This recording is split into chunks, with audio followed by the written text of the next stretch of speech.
Okay, everybody, hello. Hello. Let's jump into Genesis 37:38. I managed to rope in a little friend today. So we'll talk about these next two chapters. Obviously, Genesis 37, I feel like is quite well known. Joseph and his brothers in the dream. And Any dream will do, Rose. I don't know if this happens, thanks Josh, I don't know if this happens to anyone else, but I was like, oh, I know the story of Joseph. And then had obviously blocked out of my mind completely Genesis 38. There's loads to talk about there. So let's start with 37. Okay, Joseph is the favourite son of Jacob and is even robed with this special coat of many colours. And I think it's a great reminder that God does robe us in righteousness. He does clothe us. When we find salvation in him, he does clothe us with something that sets us apart, something that implies this kind of royalty in his sight, or this like priestly call that we're called to. And I think it's really interesting that his brothers, when they attack him, they go for the robe. And it's a good reminder, I think, that whatever marks us out, it should not be something so easy to remove as like a physical sign or a physical something that makes us different, a position, an accolade, a reputation. We need to be set apart for reasons far more important and kind of eternal than just what clothes us. And we are set apart. We are marked as different. Joseph was marked as different. That was a problem, and put a target on his back, and sometimes will for us too. But whatever it is that marks us out as different, no man can take it from us. No person can actually ever destroy it. It should be something far more eternal than that. And so I think it's just a great encouragement to us that even if people do try and tarnish our reputation or do try and remove from us the things that mark us as different, we have confidence in knowing that actually God has marked us with something far more long-lasting and deep-rooted than that which can be stripped away by people around us. Josh, what came to mind for you for Genesis 37? Yeah, well, one of the things for me was immediately seeing about how Joseph, I think we often think about how he's almost a little bit victimized by his brothers, but it says here that he brought their father a bad report about them in verse 2, and that something about Joseph is a bit provocative, is that no one likes a snitch.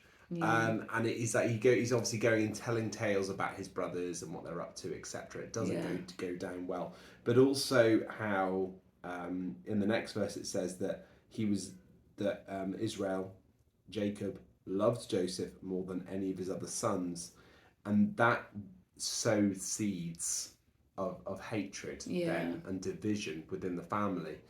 And I think for both of those things, I think we often put the emphasis upon the brothers' reaction, but I think there's also cause by, and not that it makes, obviously justifies their reaction, but it's recognizing the seeds that were sown by some of Joseph's behavior, but also by the behavior of the father as well. Yeah. So obviously we know that these dreams that Joseph has, they're prophetic dreams, and they are talking about a time to come, which we'll read about in a few days, where actually Joseph does have cause for his brothers to bow down to him or to be in need of his mercy, in need of his kindness. And it's interesting how it's about wheat, because in the end, it actually all revolves around wheat, the whole reconciliation of this family. It is around hunger and need and famine. And so he's seeing these sheaves bowing down to him.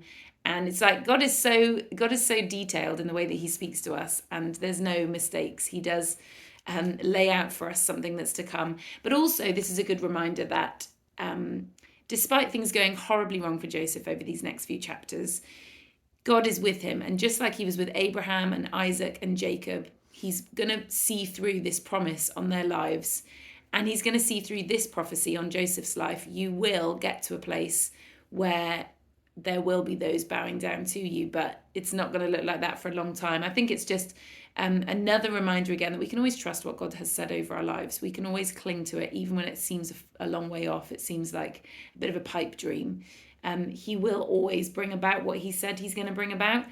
And yes, the brothers are angry, and yes, things are about to take a complete nosedive for Joseph, from favourite son to slave in somebody else's household. But God's word is faithful. God is true to everything that he promises, and we just have to walk out the journey. And even if it doesn't look like God's promises are close right now, they are coming about in our lives, and everything that we're walking through is a preparation for what he's about to do in us.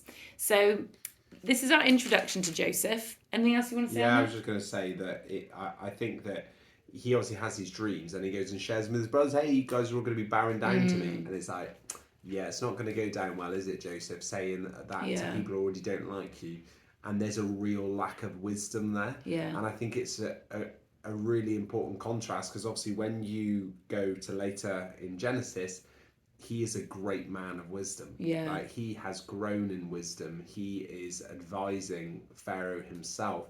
So you've got this phenomenal wisdom. But when you look at him when he is, 17 years old, a teenager here, he is someone that is lacking wisdom. And even immature. He does it once, and then he's like, it's a Doesn't horrible go well. reaction. Goes back and shares another dream, and includes father as well. And I think it just shows almost as well about how, even in youthfulness, yes, there can be a lack of wisdom sometimes, but that can change and grow, and that's what happens through Joseph's story. Is that he grows and changes so much in wisdom.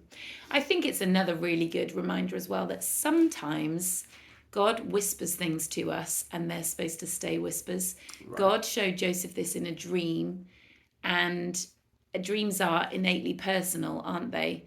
If God had wanted everybody to know, he maybe would have communicated it differently. Yeah. But we've got to remember, what are we supposed to hear as God's whispers, and what are we supposed to shout about? And I would interpret this as, when God speaks something to us about us in a whisper, we should probably hold it as a whisper. The things we need to shout about are God, not ourselves. And shouting about ourselves is going to get us into trouble. Shouting God's glory is what we're created to do. And he might whisper something into our hearts about what we're called to. And we're to carry that whisper and trust it and walk it out faithfully and obediently. But if we start shouting about ourselves, there's something wrong there. There's something misaligned in the created order. Our shout is for God's glory, and the whisper is for our confidence. And I think it's just an important line to draw. Okay, let's very quickly look at Genesis 38, because we're nearly out of time. But Genesis 38, cool. So culturally, when a husband left a widowed wife, the husband's brother would need to come in and allow her to conceive a child. 2 reasons. 1 was to keep that husband's name strong and alive, and 2 was to allow her to have somebody who would be able to provide for her in old age, so that she didn't become destitute, because children provided for their mothers in old age. And so Tamar is denied the chance from her first husband, then denied the chance from her second husband given to her by Jacob, her first husband's brother.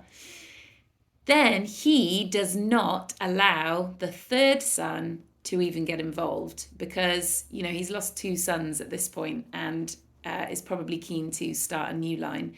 But really, he does Tamar wrong. Jacob does Tamar wrong in this circumstance. And it's a crazy story to read, because it's so foreign to our culture right now, where this would happen, where, you can't even imagine really how this is playing out in culture. But it was culture. And ultimately, Judah is doing Tamar wrong. And Judah ultimately withholds from her a right that is hers. Women had almost no rights at this time. There was almost nothing that they could possibly claim. But they could claim the right to have a child by the line that they were married into. And that child would look after them. And she is denied this right. And so Judah is doing her wrong. But what we're seeing here is the transformation story of Judah, because he's the 4th son of Jacob. But Reuben and Simeon and Levi will all ultimately forsake their birthright, forsake their blessing from their father. Judah is the one who is going to be the chosen line out of Jacob. He's the line that Jesus comes from. He's the line that David comes from. They all come through Perez, who is ultimately born from this fiasco of a situation. But Judah has to be humbled and taught a lesson, and Tamar does that in a very strange way. She does do that, and God allows him to be humbled. He's the one who in the last chapter said, let's sell our brother as a slave. And as we go on to read the story, he ultimately is the one who says, I'll be a slave in the place of Benjamin when that chapter comes. So we do see this complete character shift in him. At the beginning, he's trying to, kind of get the most out of his 3 sons, and so therefore he's blocking Tamar's rights. But actually he's humbled and he has to learn something, and he's kind of deceived, but in that process he's changed, and we see his character develop through it all. So God uses it. God uses messy situations. All of these people are so messed up and broken, but interesting to read about how God will use all of these broken people to bring about his chosen, line on the earth and his savior out of it all. Anything you want to add to that? Yeah, I think just the only thing I was going to say is that ultimately that there's an injustice that's happened, Yeah. and that God is righteous, and even through these actions that are taken, which obviously there's deceit, there is this, she has been deceived, and then she deceives him, but ultimately God still brings justice through the situation where there is still a son, and not only that, there are 2 sons that are born, and that the line of Christ obviously comes through this act, and so God's justice almost brings with it a blessing as well, of being that chosen line. And it's almost like she's rejected, but actually the very thing is like you're going to carry that chosen line. So, amazing. Yeah, quite amazing. Amazing and complicated, and I hope you enjoyed reading it. And tomorrow we'll jump into Genesis 39 and 40.